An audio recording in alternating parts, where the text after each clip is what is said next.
Hello guys, alamin natin dito sa reading na to ano yung mga paparating sa inyo this month end. Yan, ano ba itong mga pahabol na maaaring mangyari or parating sa inyo. Okay? Wow. So, meron ka dito, pay attention to your finances. So, it could be important matters, concern na related sa kaperahan mo. Pwede rin merong energy dito ng person. Yan. Hindi ko nalalagyan ng gender ha. It could be any gender. Basta ang sinasabi dito, dealing or relationship with a person na may dark complexion or dark hair. Wow, meron ka nang malapit na ma-achieve na goal. Oh, possible. Bago mag-July or hopefully July kasi on the way ka na to success, no? So, yeah, meron ditong success na abot kamay na para sa'yo.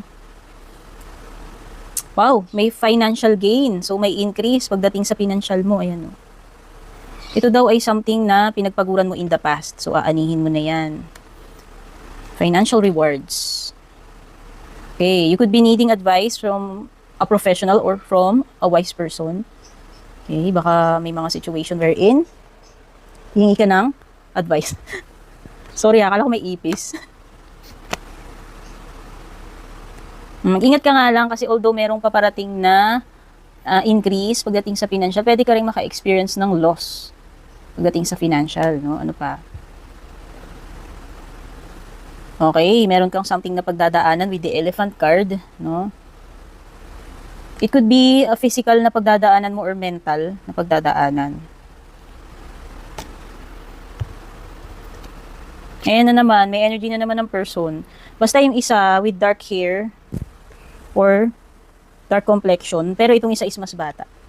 Pero bali dalawang person na yung nandito.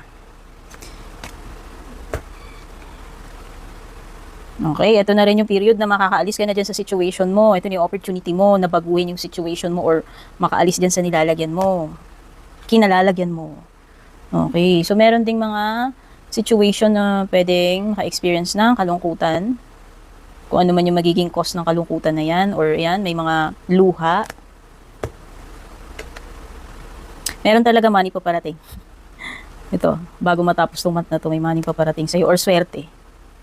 Kasi parang may mahuhulog na swerte dito sa'yo eh. Wow, may romance. O yung iba, baka ito na hinihintay ninyong person, no?